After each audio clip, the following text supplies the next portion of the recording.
Hi everyone. Today I'll talk about the research I did for my dissertation. It's about heat damage on blueberry. So first, I want to give you a quick overview about the blueberry production in Pacific Northwest. So blueberry is one of the most important crop in Pacific Northwest right now. The major blueberry type in this region is the Northern High Bush type, and the crop value it's around $200 million a year right now.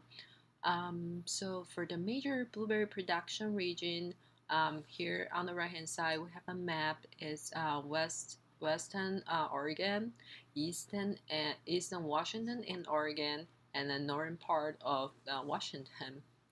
So so here, in this region, we there are different kind of blueberry cultivar, and they're fruiting from and they're harvesting from anywhere from early June to late September.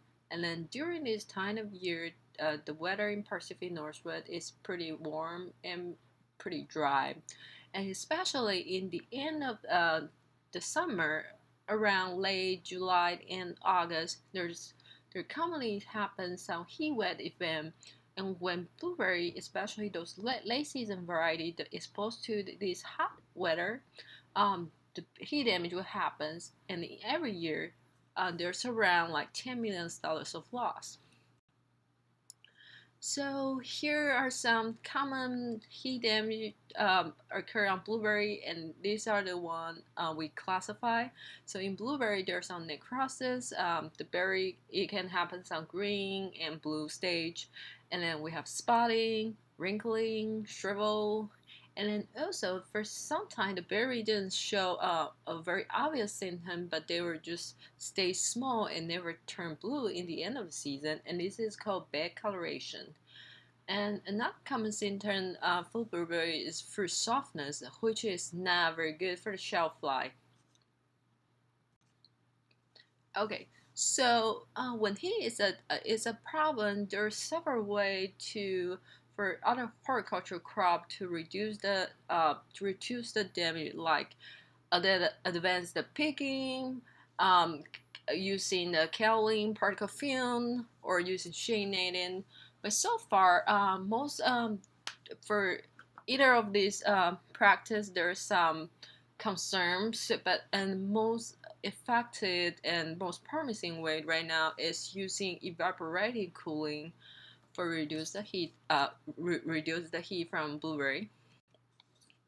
Okay, so um, historically in Pacific Northwest, blueberry were irrigated by sprinkler, and then also when the temperature is warm, the grower can turn it on and also use the sprinkler for a cooling purpose. However, nowadays, around 90% of the field they're irrigated by drip, because drip is more efficient in water use, and then also can use drip for fertigation. However, there are more and more heat damage occur for the past 10 years. So many of the growers they start to install this micro spray, overhead micro spray, as their dual system for cooling purpose. Okay, so however, um, both sprinkler and micro sprinkler grower they've been used this cooler system for very long, but they are not very sure. They're still not very sure when to turn it on, and then what's the frequency, and then they're even not sure what's the impact on fruit quality. So in this study, we're gonna target in for those questions. So here in this presentation, I present my 4 chapter. By chapter 1, first talk about the critical temperature and heating time for this fruit damage. And then chapter 2 talk about the efficacy of using evaporative cooling to reduce the heat damage. And chapter 3 I'll talk about the way we use to predict the fruit temperature and cooling efficiency. Chapter 4 I'll talk about functionality of fruit surface stomata, and then also about the fruit calcium uptake. Okay, chapter 1, critical temperature and heating time for fruit damage. So the objective of this study is to determine the critical temperature and the heating time for fruit damage. And then we will also talk about how to determine whether the resistance of heat damage may be a function of fruit surface wax. Okay, so the first question is why and how do we measure berry temperature? So the reason we're doing berry temperature, because it's more related to the fruit damage, and then the pattern of berry temperature is quite different to the air temperature. So for this study, we targeting those berry on the upper part of the canopy with the full sun because those are the berry get most damage. And then to measure the berry temperature, we use this very fine thermocouple wire, just a little bit thicker than human hair, and we carefully insert right beneath the berry skin, secured by silicone glue. And the reason we measure this right beneath the berry skin instead of measure the center is because the first we have measured that we have find the surface and the berry center is not much different, and then second because we're gonna stick this sensor for at least a week in the berry, we don't want to create any lesion problem, so that's why we're doing right beneath the skin. And then from there, we recorded this output reading by dialogger and then measure it every 5 minutes for 2 summer. Okay, so first, I wanted to show you how different the berry temperature from air temperature. So at night, actually, berry temperature is quite similar to air temperature. They're very close, but as the sun is up, the berry temperature is usually higher than the air. During a very hot day, the berry temperature usually 7 to 11 higher than the air temperature. Let's take the higher in 11 to create some hottest scenario. So in a day that the air temperature is 32 degree, the berry temperature can up to 43 degree, and in a day the air temperature is 35, the berry can be 46, and in a very hot day the air temperature is 38, the berry temperature get up to 49. Okay, so in order to figure out whether those at those temperature range that it can cause heat problem, you will be using this chamber-free convective heating unit to simulate the heat damage in the field. So this was adapted from a study from grapes, and I adapted it to make it more portable and it can directly power by extension cord.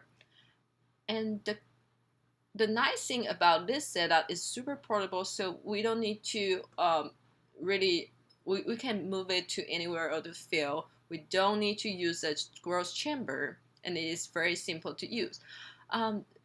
So let's see the diagram on the right. So here is the design of this heating unit.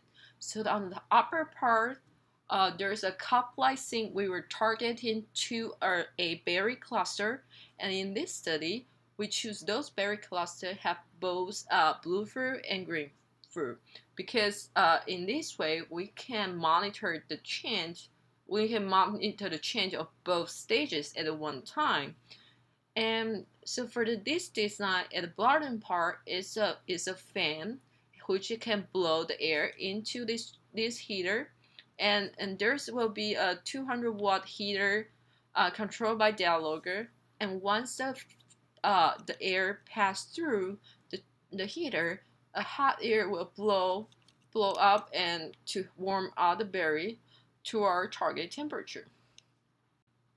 So in this study, 4 different temperature target were set. 42, 44, 46, and 48. And we apply this on 2 late season cultivar to see if there's any potential difference. On the right hand side is how we control the temperature. So as you can see, it's very steady.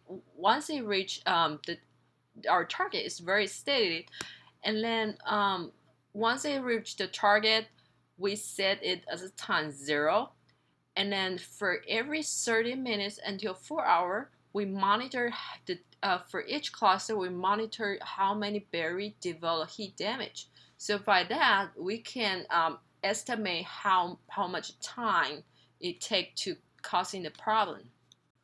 So here is the result of the heat damage over time.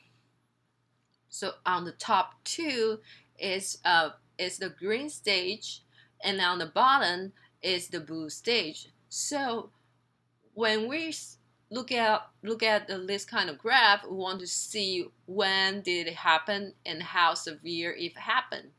So from here, we can roughly see the green fruit for both variety developed the heat damage earlier and more severe than the blue fruit.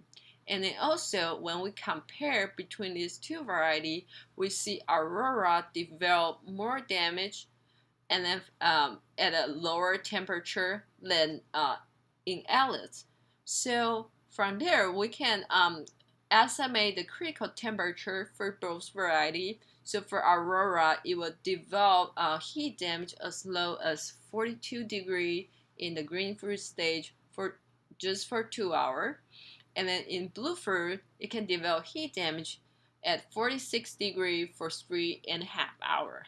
For Elliott, its critical temperature is the same for both green fruit and blue fruit. At berry temperature 48 degrees, it requires 1.5 hours to develop the heat damage, and then for blue fruit, it takes 2.5 hours to develop the heat damage. So we're not quite sure why these 2 varieties have difference, but from the green for the green fruit and the blue fruit, we think the difference may come from the surface structure difference. So this is the result we taken on the electron microscope. So basically, we can see very close to the fruit. We can see the epidermal cell, their cuticle, and the wax. So the difference between the green fruit and the blue fruit is that the green fruit have very thin cuticle and very little wax compared with the blue fruit. So from there, there's possibly the thicker skin of a blue fruit, thicker cuticle and wax of blue fruit may be the reason.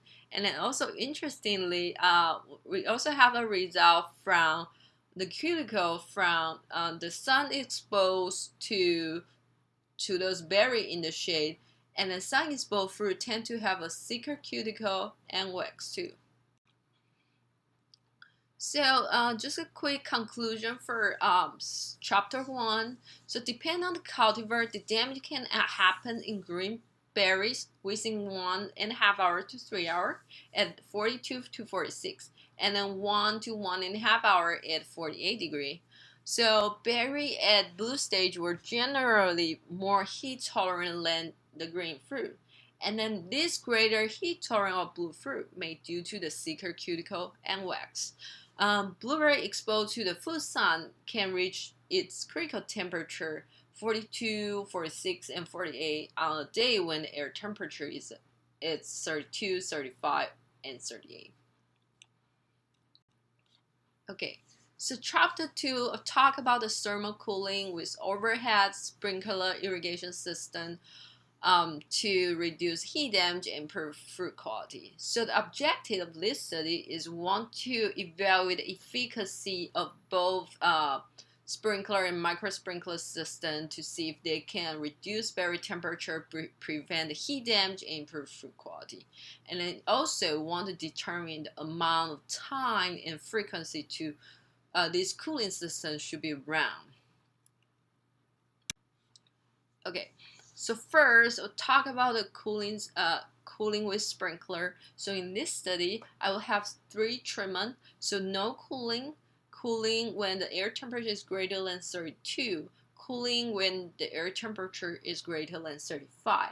And for each cooling practice, the cooling was automatically controlled by a data logger. It would turn it on for 15 minutes every hour, and then so in each hour there will be a 45 minutes off time.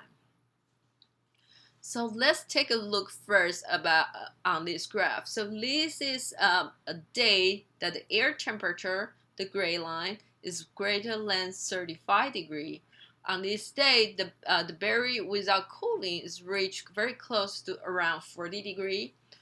Okay, so when the air temperature reaches 32, the cooling system first turn on. In the first 15 minutes, the berry temperature dropped rapidly, and then there will be a 45 minutes off. The berry temperature will go back down, and then just for every hour it would turn on and off, on and off. So as we can see, cooling at this cooling system can nicely control the berry temperature below the air temperature. Okay, so when we turn it on at a 35 degree, once turn it on, it starts with a little bit higher, so it won't drop as slow. But within the second cycle, the berry temperature was also maintained below the air temperature. So this is telling us that using a sprinkler cooling system is very effective of reducing berry temperature. So we also collect the damaged fruit to calculate how much damage in each treatment. So for those berry in the no cooling treatment, it's around 2.5% damage for a whole season. And by using either 32 degree cooling or 35 degree cooling, both can reduce the heat damage to below 1%. So this result is telling us that both cooling practice is effective, and then probably we can just turn it on at 35 degree to save some water, and then also reduce the heat damage. And for this study, we also check yield, harvest day, firmness, and also signing, but none of them have impact by each of the treatment. And in the second study, this study was using to testing the micro sprinkler and their effect for temperature reduction. This study was conducted in a commercial field in Salem, Oregon. So what grower they commonly use, because they think micro sprinkler is using less amount of water, so they're worried about the berry will be too hot. So what they usually do is they turn it on around noon and turn all the way to 7 p.m. To make sure the berry are cool. So what they did is, you can see it will be the purple line that indicate the berry temperature change. What they do is pretty effective in terms of reducing berry temperature. However, there's some problem with this practice, like they're using water for cooling. So if they want to use water for other purpose, they don't have the flexibility. And then also, and I noticed in their farm there's many slug because the fridge is so wet, the slug is moving around. And then also because they're putting so much water that even the next day the berry are still wet, so that make it hard to pick the berry. Well, what should we do? So probably we can cycle the system. So first the cycle I try is using a 1 hour on and 1 hour off. This method is effective in terms of reducing temperature in the 1 hour on. However, during the 1 hour off, the berry temperature tend to go very high to the non-cooling. So that made us worry because I just mentioned in the previous study, the heat damage can occur in 1 to 1.5 hours. So we don't want to take the risk. So possibly want to do something more frequent. So I also try a more frequent cooling practice, which is turning on for 20 minutes and turning off for 20 minutes. So this method is very effective of maintain the body temperature below the 38 degrees C, and then also because by doing so we reduce half of the water compared with the continuous cooling, and grower also have the flexibility to rotate it between two fields, and also because every 20 minutes it allows some time for fruit to dry out. The berry doesn't become very wet for the next day, so there's no conflicts with the picking schedule, and then there's a less chance of getting like a slug or fungal disease. So after figuring out the cooling frequency, we want to further investigate what's the impact on fruit quality. So in the following year, I conduct another study in our experimental farm, a more controlled study that include 2 treatment, no cooling, and cooling when air is 32 degrees. And then this study, we also include 2 late season variety, Aurora and Elliott. So here's the result. So here's the result of the heat damage on both variety, both treatment. On the left hand side, we have Aurora no cooling versus cooling, Elliott no cooling versus cooling. As we can see, by using this cooling, we can significantly reduce the heat damage on both variety. And then also in terms of fruit quality, here's the results. So for the yield, there's no really much difference by using the cooling practice. While for fruit size or fruit wet, both variety by cooling, both variety increase the fruit size. And firmness, only the heat sensitive variety Aurora have benefit from the cooling. On soluble solid, both variety decrease a little bit on soluble solid, and we think that's because the fruit size increased, so the soluble solid kind of dilute. And cooling does not have anything to do with titratable acidity and then sugar acid ratio. Okay, so a quick conclusion about chapter 2. So both sprinkler and micro sprinklers were effective tools for reducing berry temperature during warm weather events. And besides protecting the fruit from heat damage, cooling increased berry weight and berry firmness.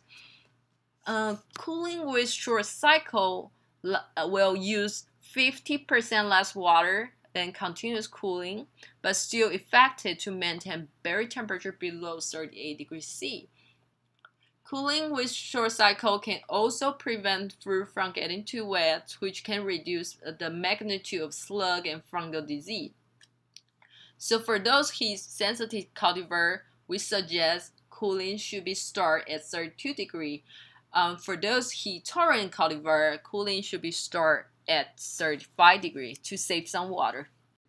Okay, so from the previous chapter, so we find cooling is effective in terms of reducing fruit temperature and improve fruit quality.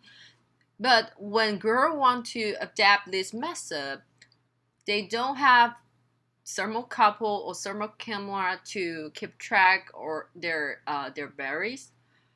So that's kind of hard to really evaluate their practice. So we want to develop something just like a weather forecast, so for them to be able to predict. So this study, we want to develop an energy balance model for predicting berry temperature, and then also to evaluate their evapocooling efficiency. So the key concept of the energy balance model is energy conservation law, and by Newton. Based on the law, it says the energy cannot be created or destroyed, but it can be modified into different form. So usually on a given object, the input of energy will equal to the storage or the loss of the energy. So let's take a blueberry cluster as an example. So berry will receive during the daytime. The berry will receive radiation from the light and from its environment, and it also will lose by temperature or by radiation. And then in other terms of loss, it can also loss as a latent heat like evaporation, and then also loss by sense of heat loss like exchange with the air. And also very tiny minor loss will also like conduct the heat into the fruit. So based on the energy balance law, we create a model. So I'm not going to talk about very detail about the model, but I want to show you what kind of component we consider in this model. So we consider short-wave radiation, long-wave radiation, air temperature, wind speed, relative humidity, atmospheric pressure, the cluster size, the shade of the berry, ground cover, sun angle, and then also for the evaluated cooling, we consider the water temperature and the nozzle flow rate. So for these, we collect and we measure or estimate those values and plug into an equation in order to predict the berry temperature. So here is a result of 13 sunny days. So on the left hand side, we plot against the measure our actual berry temperature against our predicted berry temperature. The correlation is around 0.9. It's pretty correlated, and then the overall deviation is around 2 degrees Celsius. On the right hand side, it shows how our prediction of by time. So this is actually a day, the hottest day in 2015, the hottest day of the year. So we can see the black line is the air temperature, the blue line is the berry temperature, actual berry temperature, and the red line is the temperature we predict. We can see that the berry temperature is very closely aligned with our actual temperature, but just with a little bit more fluctuation. And the fluctuation will mainly come from the wind speed, because the wind speed will causing the different thickness of surface boundary layer, and that will affect our heat conductance of the berry. So to figure out which parameter is more important for the model, we conduct a sensitivity analysis. By this analysis, we change one of the factor at one time to see the change in the output, and from the result, we conclude that the most important factor is the air temperature and the light. Wind speed is more negatively correlated, so when the wind is strong, the berry temperature will be less, and cluster size and relative humidity were not as important as air temperature and the light. Okay, so after simulate the berry temperature, we want to further investigate how do we measure the berry temperature during a cooling event.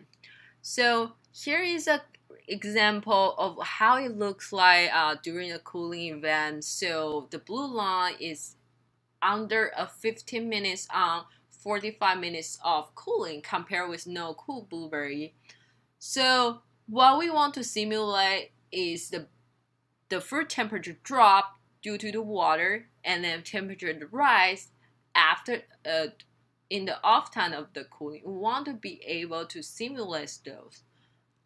To simulate those factors, those changes, we add a extra factor, which is the heat loss to the water, to our original model. And then how do we calculate the heat loss by water? It's based on the water temperature, amount of water applied, and then time to drying out. So here is just a diagram show on the amount of amount of the water accumulate over time. So in the blue part is the water accumulate, and then the yellow one is the temperature.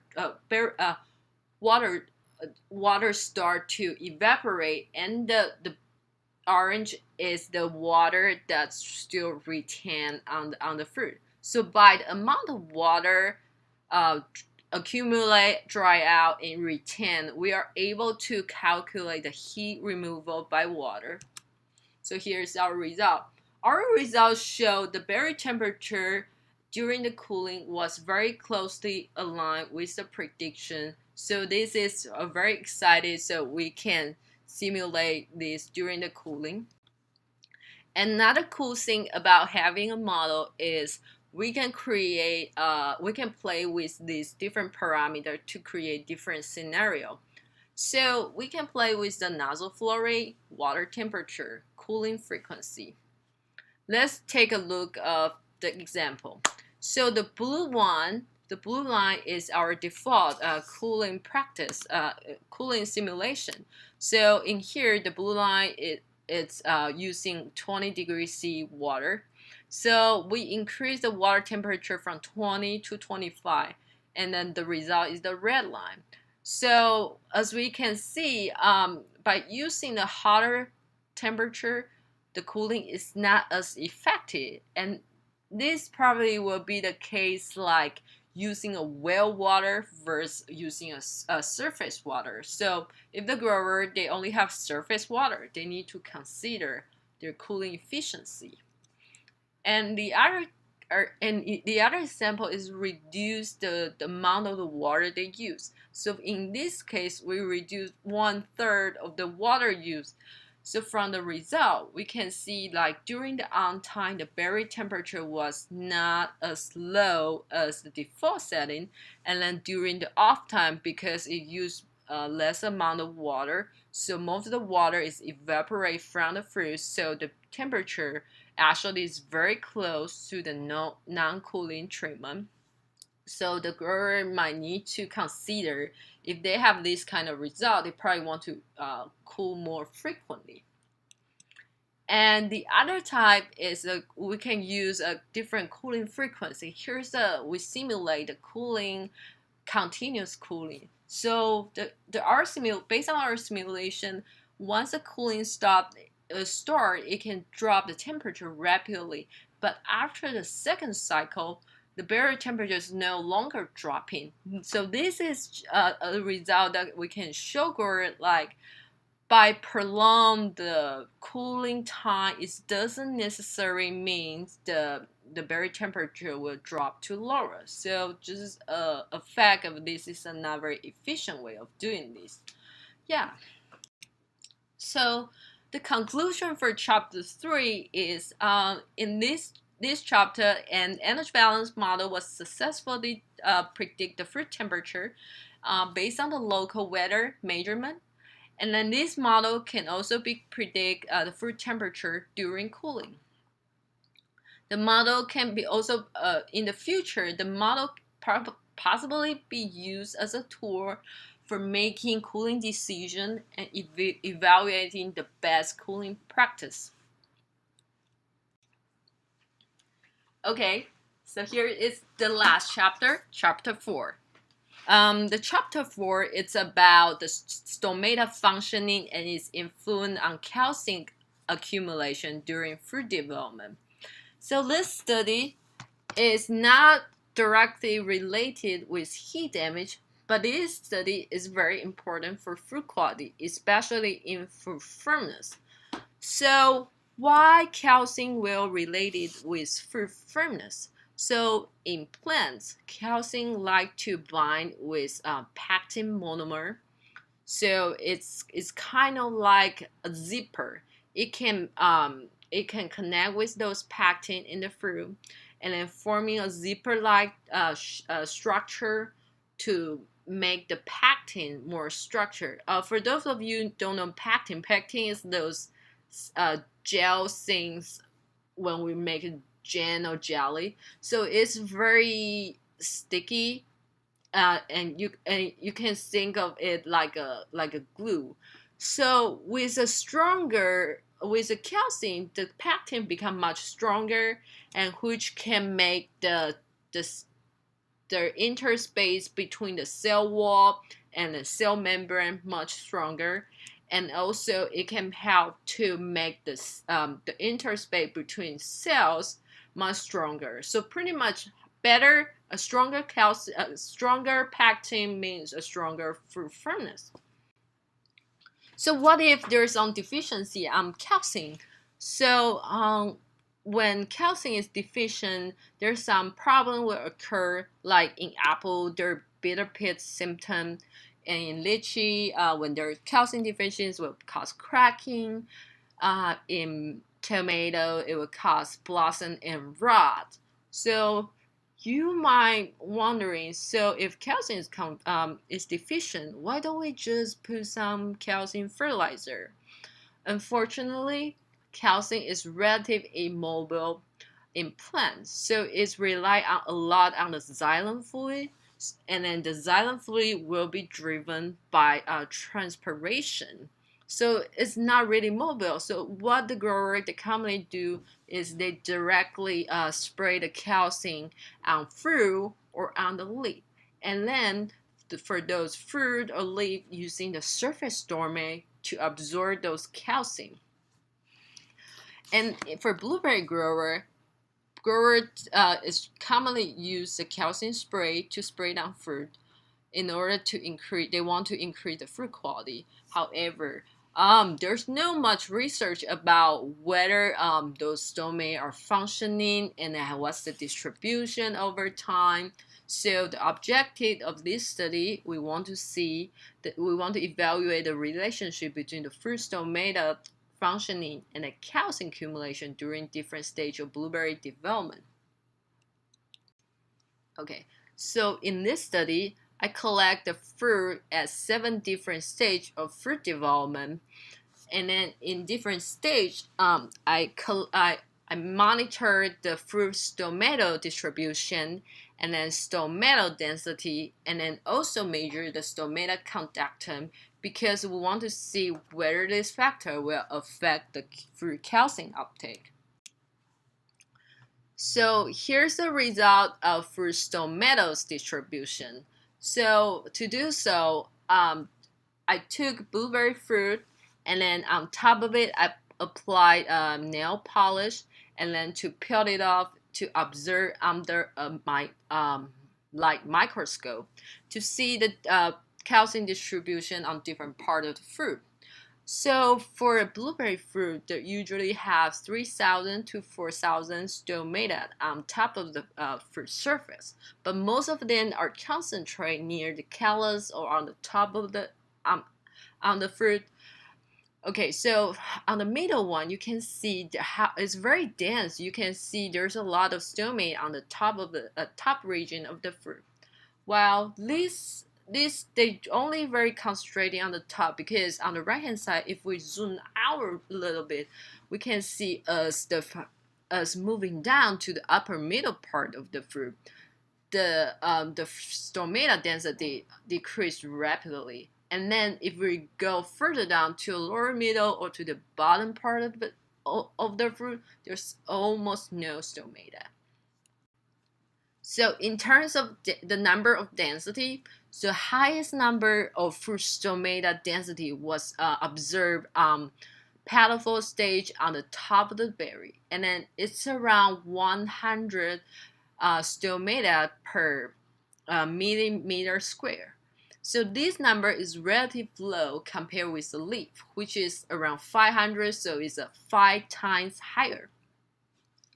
So most of the stomata they're concentrating on the top and then on the callus. As the fruit development enlarge, the density of stomata drop rapidly. And then on the measurement of fruit stomata conductance, we use this parameter, steady state parameter, to measure the fruit stomata conductance throughout the stages. So what we can see on the right hand side, upper right hand side, is the stomata conductance also decreased over time. It was very relatively high in the pedophile stage and gradually decreased after fruit coloring. It almost unchanged. So so why is this stomata conductance reduced? It's very likely is due to the stomata conductance in the late stage is not functioning, because based on our SEM data, in the early stage of fruit development, we've seen those stomata wide open,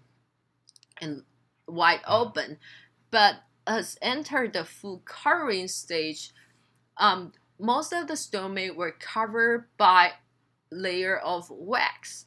And then in the later on, when the fruit entered the blue stage, we can't even find a stomata because all the stomata were covered under a very thick layer of wax.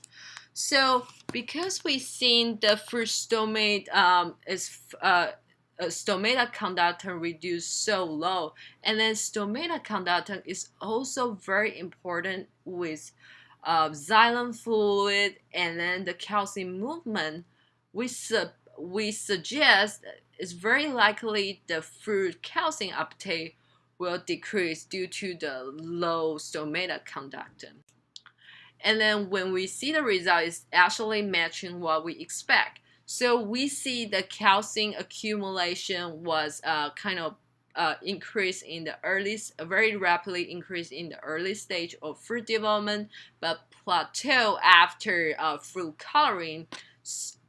And like other nutrients, they're more following the dry way accumulation of the fruit.